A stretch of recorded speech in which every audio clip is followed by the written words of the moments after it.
మొట్టమొదటిసారిగా mobilisation advance అనేది మనం తీసేస్తే మొబిలైజేషన్ అడ్వాన్స్ ఈయన అదే పనిగా తీసుకొచ్చినాడు.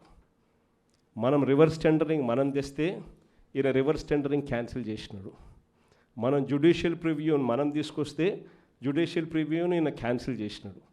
చేసి కాంట్రాక్టర్లు రింగ్ ఫామ్ అవుతున్నారు, ఇష్టం వచ్చిన రేట్లను పెంచేస్తున్నారు, పెంచిన రేట్లకు వేస్తున్నారు.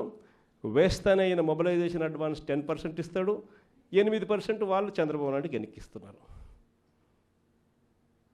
డబ్బు ఈయన వాళ్ళకియడం, ఈయన మొబిలైజేషన్ అడ్వాన్స్ కింద 10% వాళ్ళకి ఇస్తే ఈయన 8% తిరిగి వెనక్కిస్తున్నారు ఈయన జోబిలీకి.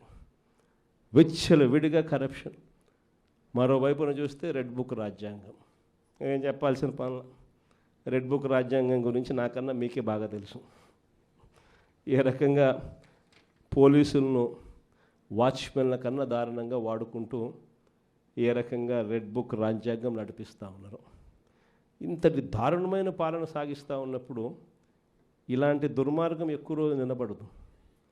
ఈరోజు ఒకటే మీ అందరికీ కూడా చెప్తా ఉన్నా, ఇంతకుముందు హయాంలో మన హయాంలో బహుశా కార్యకర్తలకు నేను అనుకున్న మేరకు నేను చేయలేకపోయి ఉండొచ్చు. ఎందుకంటే నేను వస్తూనే కోవిడ్ వచ్చింది. జూన్లో ప్రమాణ స్వీకారం మనం చేసాం. మార్చి కల్లా కోవిడ్ లాంటి మహమ్మారిని ఎదుర్కోవాల్సి వచ్చింది. ఇంతకుముందు ఎప్పుడూ కూడా ఊహించలేదు, ఇంతకుముందు ఎప్పుడూ కూడా చూడలేదు. రాష్ట్రంలో అయితే నాకు ఊహ తెలిసినంత వరకు నా వయసులో ఇలాంటి పరిస్థితులు కూడా ఉంటాయి, ఇలాంటి సమస్యలు కూడా రాగలుగుతాయని కూడా బహుశా ఎవరికి కూడా తట్టిండదు.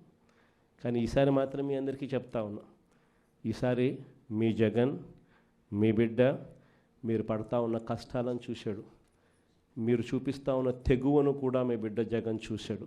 మీ అందరికీ మాట చెప్తా ఉన్నా, నెక్స్ట్ జగన్ 2లో మాత్రం కార్యకర్తలకు పెద్దపీట వేస్తాను అని మాత్రం ఖచ్చితంగా చెప్తాను.